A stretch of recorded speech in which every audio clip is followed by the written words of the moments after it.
Gramática. Gramática, do grego transliterado, gramatike. Feminino substantivado de gramáticos. É a arte de ler e de escrever. Segundo o dicionário, gramática é conjunto de prescrições e regras que determinam o uso considerado correto da língua escrita e falada. Livro, manual, tratado de gramática. É a arte de falar e de escrever bem em uma língua. Estudo ou tratado que expõe as regras da língua padrão. Obra em que se expõe essas regras.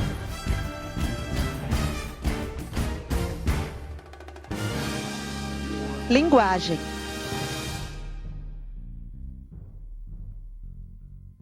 Não há língua definida e inalteravelmente formada. Todas se formam, reformam e transformam continuamente.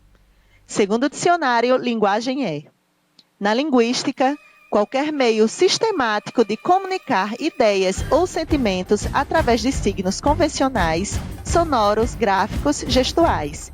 Por derivação, é o meio de comunicação por signos orais articulados, próprio da espécie humana. Por extensão de sentido, qualquer sistema de símbolos ou sinais ou objetos instituídos como signos. É a capacidade inata da espécie humana de aprender e comunicar-se por meio de uma língua, sistema. É a maneira de exprimir-se própria de um povo, uma área geográfica, um autor, uma escola. É a maneira de expressar-se própria de um grupo social, profissional ou disciplinar.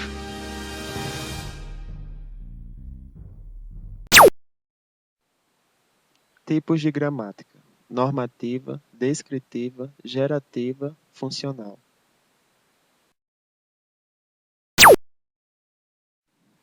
Gramática normativa. Abre aspas, fecha aspas, ponto no final da frase. Reveja a pontuação, tira o agudo e bota crase.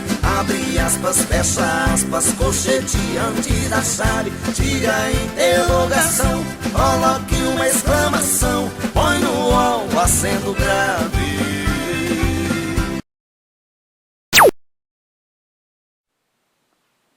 A gramática normativa é aquela que prescreve as regras, normas gramaticais de uma língua. Ela admite apenas uma forma correta para a realização da língua, tratando as variações como erros gramaticais. Toma como base as regras gramaticais tradicionais e o uso da língua por dialetos de prestígio, como, por exemplo, obras literárias consagradas, textos científicos, discursos formais. As variedades linguísticas faladas são tratadas como desvio da norma até que sejam dicionarizadas e oficialmente acrescentadas as regras gramaticais daquela língua. As regras da gramática normativa são fundamentadas nas obras de grandes escritores, onde é colocado um ideal de perfeição da língua, como se não houvesse variações de pessoa para pessoa, dependendo do meio e do contexto. É nela que se espelha o uso idiomático que se consagrou. Os escritores da linguagem corrente são estilizados dentro dos padrões da norma culta. Ela não considera o desvio da norma como parte de seu estudo e de suas análises, mas somente os textos que obedecem à norma padrão da língua. Gramática descritiva.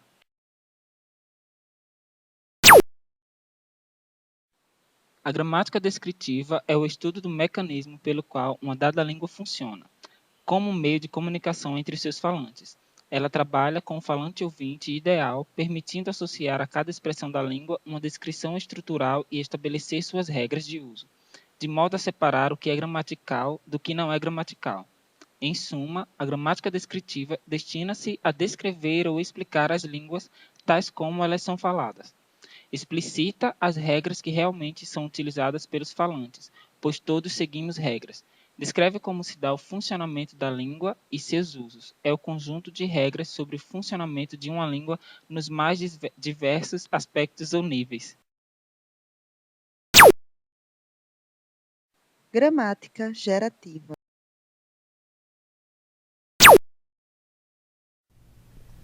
Nos anos 50, Chomsky, linguista americano, começa a propor que a linguagem não seja tão presa à classificação de dados, mas que dê um lugar importante à teoria. Inspirada no racionalismo e da tradição lógica dos estudos da linguagem, ele apresenta uma teoria a que chama de gramática, e seu estudo se dá especificamente na sintaxe, que para ele constitui um nível autônomo e central para a explicação da linguagem. A função dessa gramática não é ditar regras, mas envolver todas e apenas as frases gramaticais, ou seja, as que pertencem à língua. É assim que surge a gramática gerativa de Chomsky. Gerativa, gerar, criar frases, porque permite, a partir de um número limitado de regras, gerar um número infinito de sequências.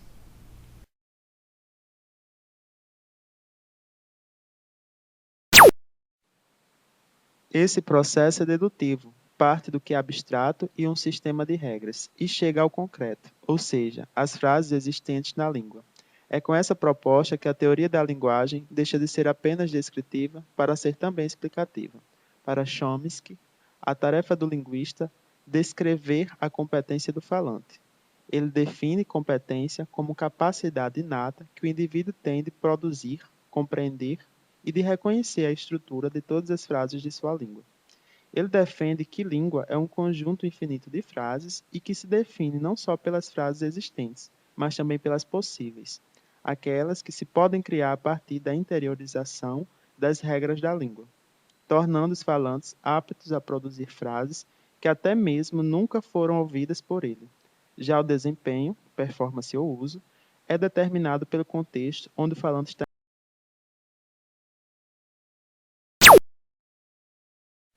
O termo gramática é usado de forma dupla. É o sistema de regras possuídos pelo falante e, ao mesmo tempo, é o artefato que um linguista constrói para caracterizar esse sistema.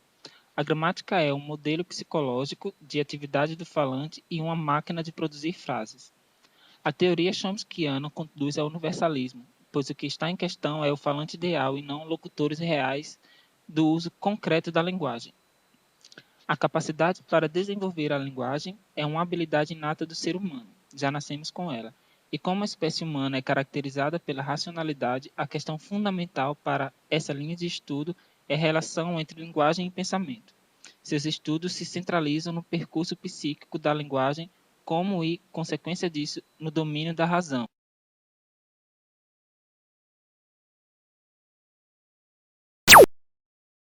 Desta forma, a reflexão de Chomsky acaba por trazer para a linguística toda uma contribuição de estudos nas áreas da lógica e da matemática e, por outro lado, apresenta uma nova abordagem até então inexplorada, estudos sobre os fundamentos biológicos da linguagem, características da espécie humana.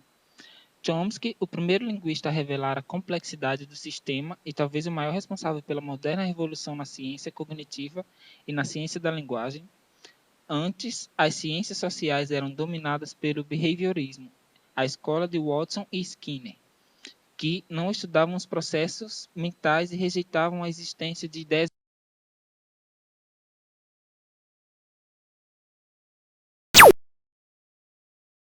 Gramática funcional.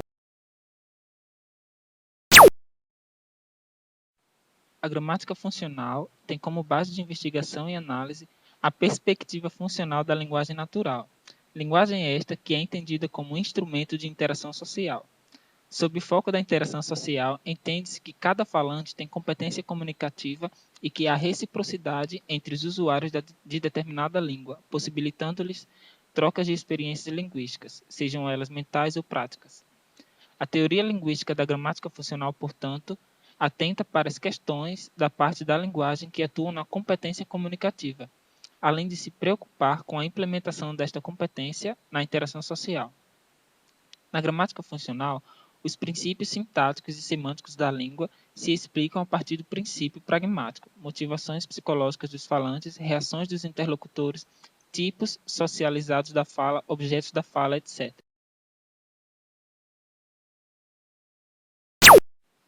O funcionalismo indaga a respeito da função das palavras na interação. Dentro de uma situação de diálogo na prática, este observará a linguagem em uso no processo de interação verbal.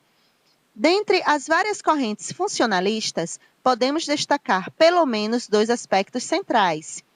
a concepção de linguagem como instrumento de comunicação e interação social e o estabelecimento de um objeto de estudo baseado no uso real, o que significa não admitir separadamente sistema e uso, como faziam os estruturalistas. A teoria de organização gramatical das línguas considera a competência comunicativa, isto é, a capacidade que os indivíduos têm não apenas de codificar e decodificar expressões, mas também de interpretar estas expressões de maneira apropriada.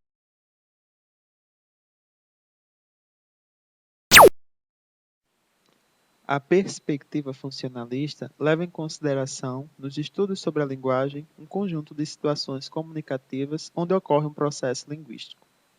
Esse conjunto de situações comunicativas corresponde aos interlocutores, às condições de produção e à dinâmica do ato comunicativo. A identidade no ato comunicacional se constrói pelas relações que se estabelecem entre nós, os outros e o meio que vivemos, através do desempenho de papéis na sociedade.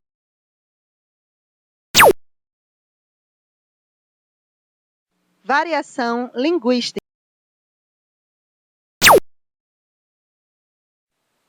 Entende-se por variação linguística os vários falares entre falantes de uma língua. Toda língua natural tem sua variação. Em se tratando da língua portuguesa, pode-se citar como uma das principais variações a diferença entre os falares do Brasil e de Portugal. No Brasil, temos muitos falares.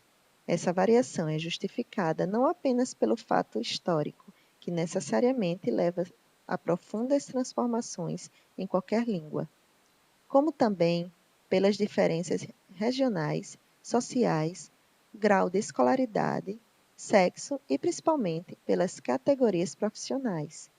Dentro de uma mesma região, as pessoas formam pequenas comunidades que acabam criando, por repetição do hábito e tendências, suas características, até não entendíveis por outras comunidades. Presidiários, internautas, trabalhadores rurais, os urbanos, os políticos. O que é muito importante compreender é que essas variações não devem ser vistas como um erro, e sim como variações.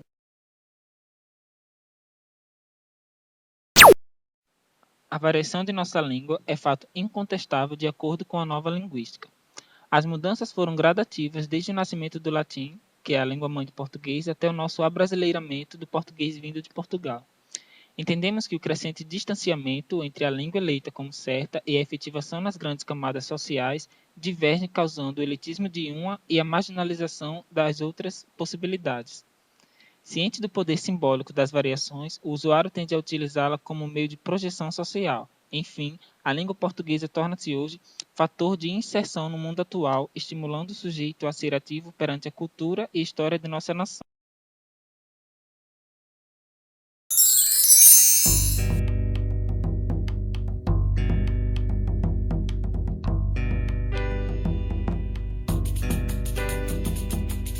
O substantivo é o substituto do conteúdo. O adjetivo é nossa impressão sobre quase tudo.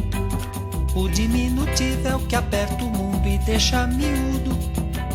O imperativo é que aperta os outros e deixa mudo.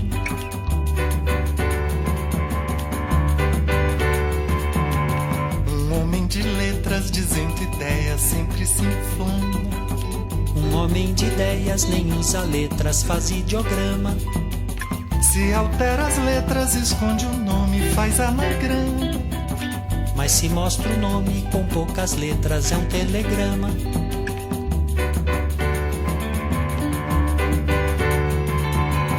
Nosso verbo ser é uma identidade, mas sem projeto. E se temos verbo com objeto, é bem mais direto. No entanto, falta ter um sujeito pra ter afeto. Mas é um sujeito que se sujeita ainda é objeto.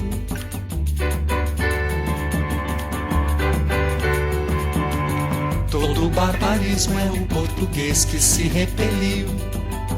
O neologismo é uma palavra que não se ouviu. Já o idiotismo é tudo que a língua não traduziu. Brasil. Mas tem idiotismo também na fala de um